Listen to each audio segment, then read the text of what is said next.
Hello ladies and gentlemen, SeKo Starcraft bringing you some pro replays, Scarlett and Strelok. Some games from the RSL not too long ago. On one of their funky RSL maps, Planetary Workshop, and I've not seen too many games on this one. I don't know if the pro players are really big fans of it, because I see it very seldomly used. But it seems to make for interesting, somewhat longer games on it, despite the fact that there doesn't seem to be a lot of expansions. Anywho, we got Scarlett.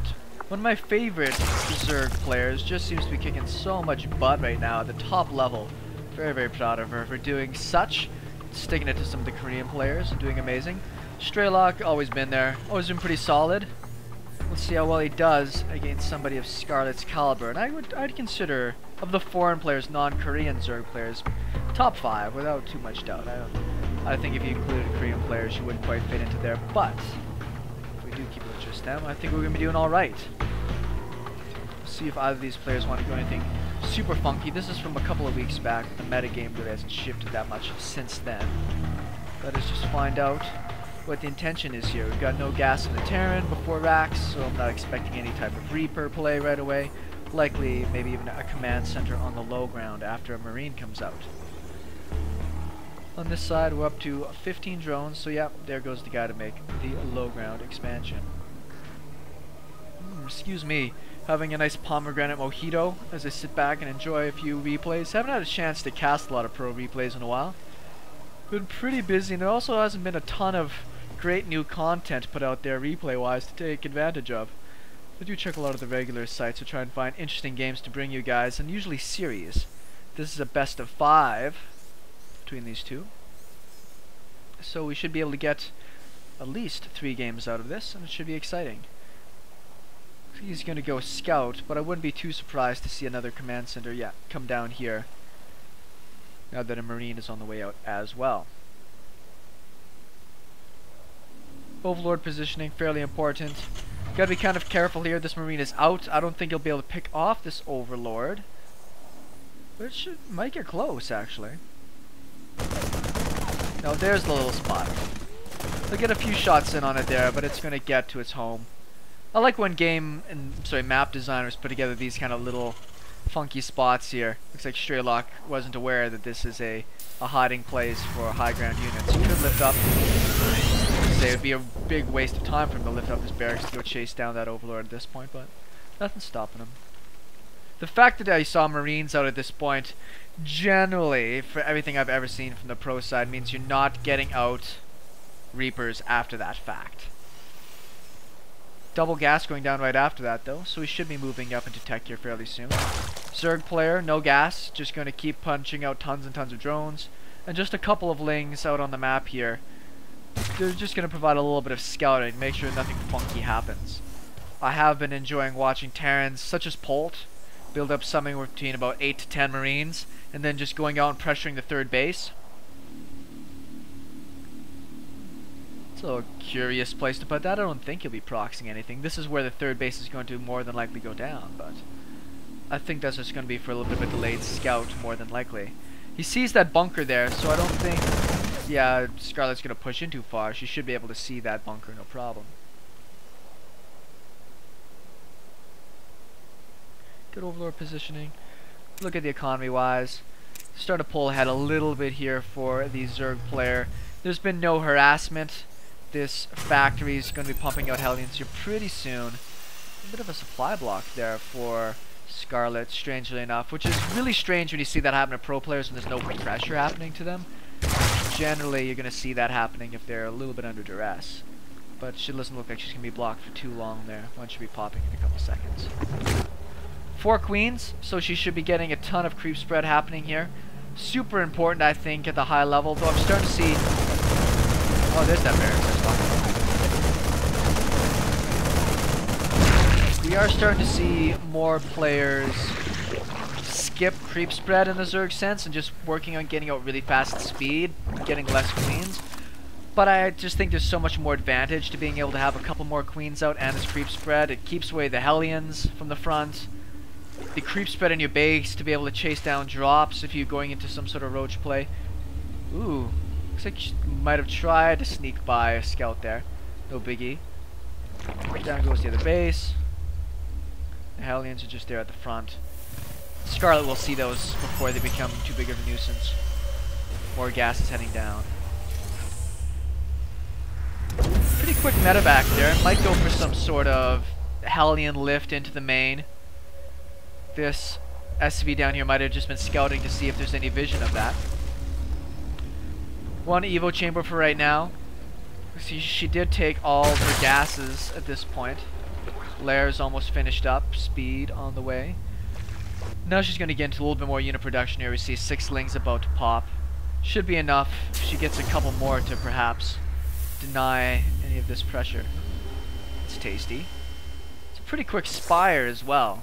The third base isn't even quite finished yet, and she just got her 4 gas. I like the positioning of it. There isn't really much good ground on this side to deal with that. She does see the medevac come in, but I don't think she's... well, she's building 1 spore. Actually in the right spot as well.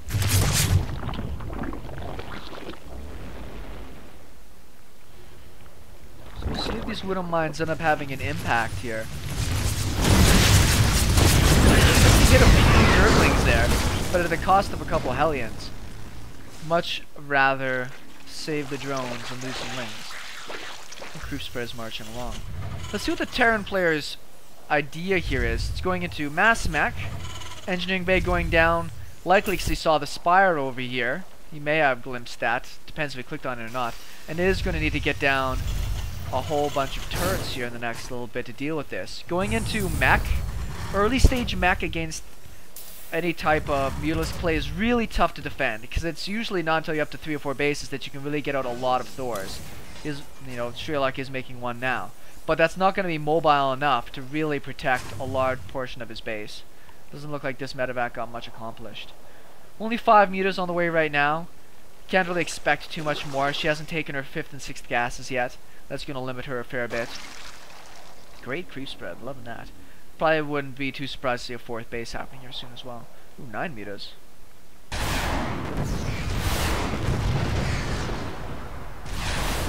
Don't think that Overseer is going to get away, and the mutas aren't going to get there in time to protect it. So defense-wise, the Widow Mine's a nice touch. A Widow Mine, I believe, one-shots a single muta. The splash damage will just hurt the heck out of the rest. Sending ahead 1 muta and 1 ling here to see if there's any type of Widow Mine play.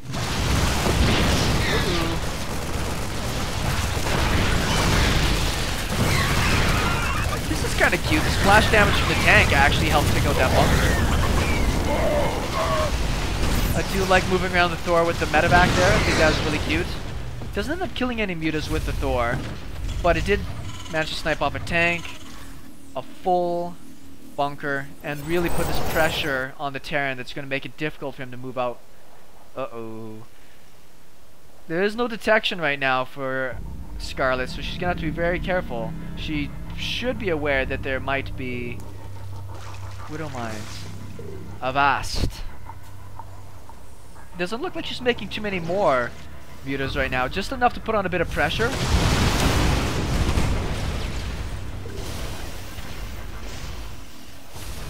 Just bobbing that one Thor around a little bit.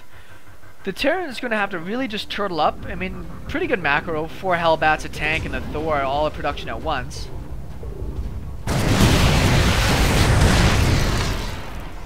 Pretty good Widow Mine hit there. I like moving the Thor in the medevac. I think this one's cute. Gonna pick it off? Oh, almost picked it off. That actually has been really, really cool. The second Thor does come out here. The first one is gonna get Magic Box. Looks like Strelok needs to go put some pressure on you. I'm a little surprised he moved out at this stage. He's only at about 120 supply. Yeah, not quite half of that is straight in workers. But if we look at the third player, it's just now trying to produce a whole bunch of units.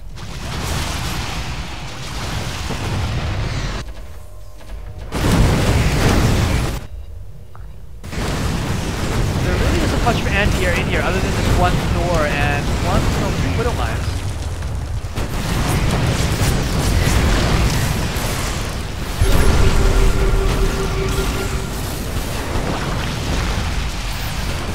Oh, Widow Mines. Well, once that door goes down, though, once again, that was all the anti-air except for the mines. So that puts it in a little bit of a bad spot. I'd like this one medevac running by here. Try and get a few more kills.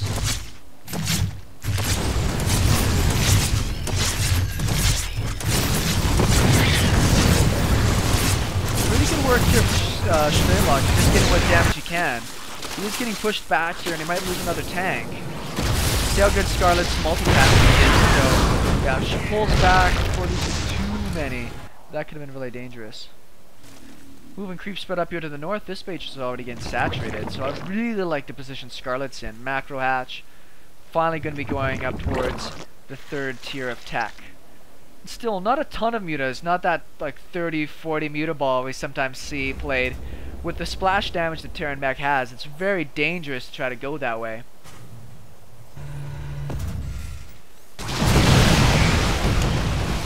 Great control. Trying to stay out of range of that missile turret as long as possible.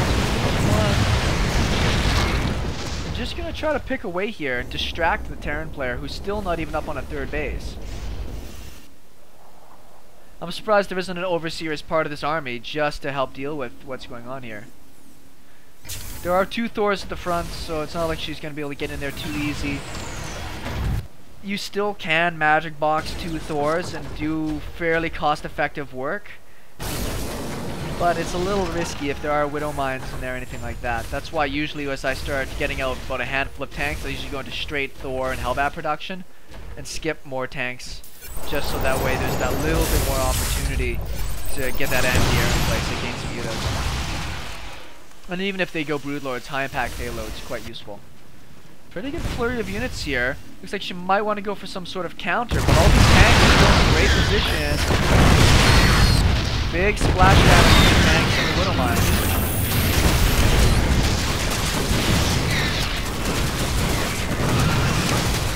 This kind of distraction play is nice. It is trying to do the magic box here at the front. Be very wise for her to pull some SCVs to come repair this. Looks like these queens are actually doing a great distraction job on this other Thor.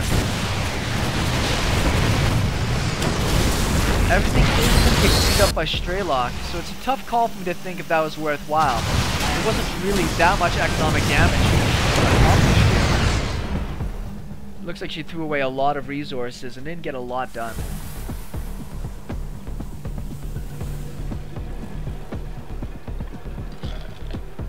Yeah, there's the Greater Spire. I was going to say that's more than likely going to be her tech choice. There's not been this big commitment to starport play. There's not even a reactor on this one starport. So going into Broodlords against Mech is very effective, whereas going Ultra against well-upgraded Mech, pretty tough. I know, because I've won a lot of late-game Terran versus Zergs with Mech, using just the vastness and the strength of that Mech army. Pretty grouped up here with the mutas. It's going to magic box and attempt to take these, but with the SCVs in repair,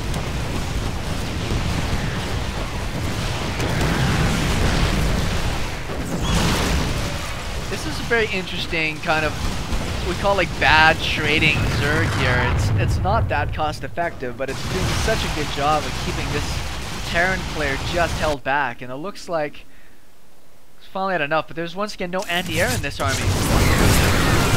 Zergling's going to help here. Surprised she hasn't started bringing back those mutas, because nothing's going to deal with an airbase response here. Yeah, the mutas are on. Oh boy. Great Widow Mine hit there. This base is going to be sacked. She's already pulled the workers.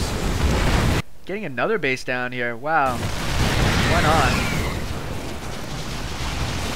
Unfortunately, there's not a lot of mutas here, so it's going to take a while for them to knock down this mech, which has got +1 armor on it already.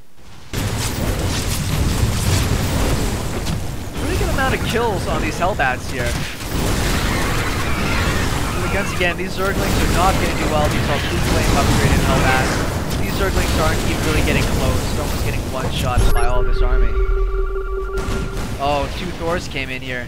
That's to shut down the mutas. Brood Lords are in play now. I would expect the Terran player is going to have to fall back soon. Looks like the handful of meters will at least get this base cleaned up here. But Zerglings are almost a waste of time at this point. I mean, she's got some minerals left over, but in the grand scheme of things, all they're going to be is just throwing away free money. Just down here for the gas. This is really the limiting factor of a late game Zerg player. It's nice as a Protoss player in the late game, you can just pump out tons of Zealots. They're still super useful in the late game for run-bys and attacks. But right now, these Zerglings really aren't going to get a lot done with the way the Terran player is set up. You might be able to do a run-by in there, but if you get hit by a Widow Miner or sieged up tanks, you're in a world of hurt. Creep spread is telling the Zerg player what the Terran is up to right now. Making another big pile of Brood Lords. There's going to be a ton in play. We're getting 4 Vikings at a time, however. Actually, yeah, there's no upgrades on, sorry, any additions onto those things. Mutas are significantly losing value. The slowness of this Brood Lord army is disturbing. I don't think he's aware of the bottom right base, though. He's not, which is quite fascinating. Neither of these players have really gotten that close to maxing out this entire time.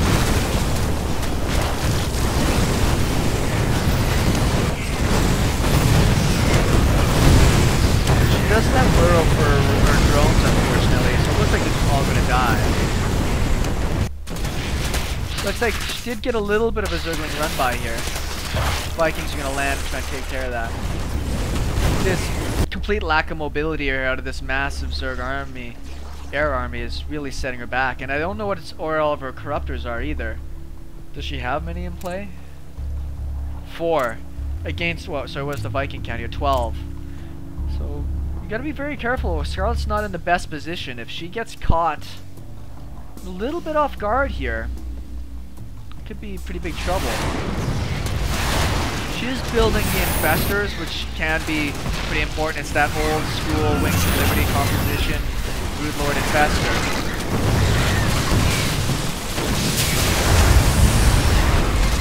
There's a huge bank in gas right now for Scarlett, but minerals wise, she's started quite a bit. She's only got 39 workers still in existence. Like the last minute transfused, which is the case. Pretty impressive Viking fleet, and they do get that armor upgrade off of the mech that Strelok's building up. So again, there's just not enough corruptors, I feel, in this army. She's gonna have to hit some sick fungals if she's gonna deal with this. Her saving grace is that Terran is getting pretty mined out here. I think for the first time in like 20 minutes, the Terran does have a supply lead. That's a don't use the infestor. Oh, she didn't get pathogen glance either. I think she's got enough fungals saved up right now, but a lot of her units are stacked. Pretty good spread on the Viking. That's not a bad fungal right there.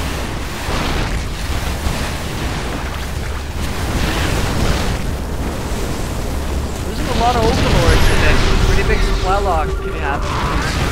No overlords in production either. Yeah, she's way... well, she's about to lose some units probably, so that's going to help a little bit. Unfortunately, she just might have to just sack all the Brood Lords. It sucks. But she's going to have to try and kill off this mech army as best as she can. Where we see that these Brood Lords are just dying in numbers. So many Vikings to play. This is generally where an alternate transition is really awesome for us. With the roaches down here, I don't know if landing these Vikings is very worthwhile. She is cleaning up quite a bit with that. Sorry, Strelok is.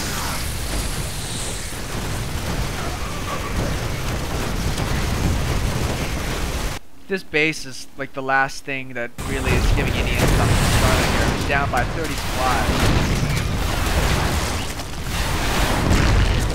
I like this, using these Vikings for anything you can, picking off whatever units you can. At least the pathogen glance is finished. They'll help out a lot. These Vikings aren't really that useful anymore.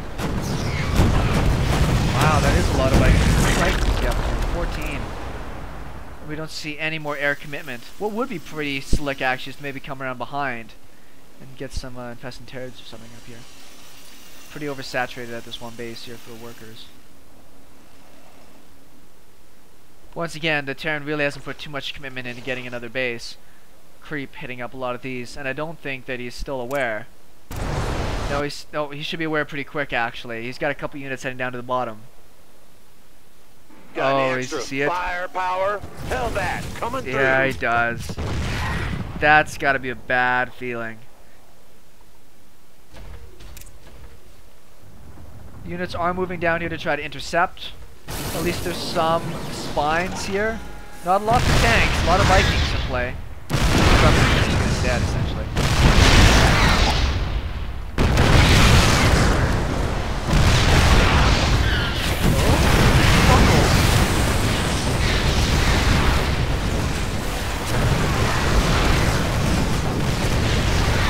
Pretty good damage done on all these, but this is the last thing that's getting Scarlett any money here.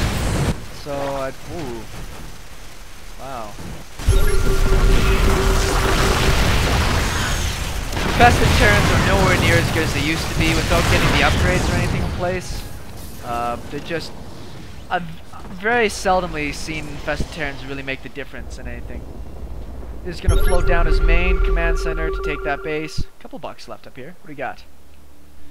600 bucks. It's enough to afford a new CC. I do like that the creep spread across this whole game has never really slowed down. It is essentially half the map.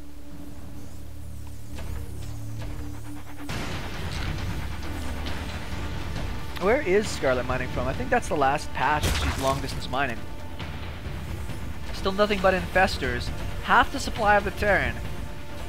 Infestors used to be good enough that you could just turn a game around with infestors. But unfortunately she doesn't have the vision of what's going on. Otherwise she'd probably be able to hit some pretty sick bungles and help turn things around. Moving this Overlord back to spew creep would be very worthwhile. That's a nice fungal. Those were not nice fungals. Once that base cleans up for creep though, there's going to be a big hammer of mules come down. It'd be nice if she had some burrow in there. I know there are missile turrets around everywhere, but just sometimes sharking it is pretty fun. It's interesting they lost a creep tumor as well because she threw the infested Terran next to it. Ready to land, Strelok. Strelok also has to play pretty conservative. I mean, the mule hammer is now going down. So let's just watch this income about to explode here. Yeah, it's pretty much doubled.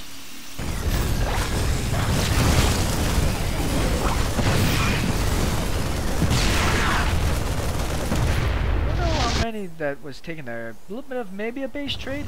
I don't think that the... I think the command center is going to get away before that really does anything. Ooh, maybe not. Wow, that actually worked a lot better than I thought it would. Shut my mouth wide open. I still think Scarlett's dead. Like, don't get me wrong. But this is still a pretty interesting stand that she's trying to make.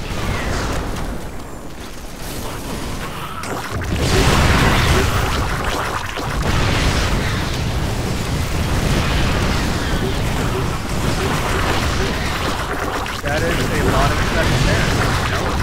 You know, they are getting pretty ripped to shreds though, unfortunately. That goes almost all the energy. Yeah, that's GG. Did a good try there, Scarlett. But that's the power of the mech. Thanks everybody for tuning in. That was game 1. I should have the rest of the games coming up for you guys here real soon.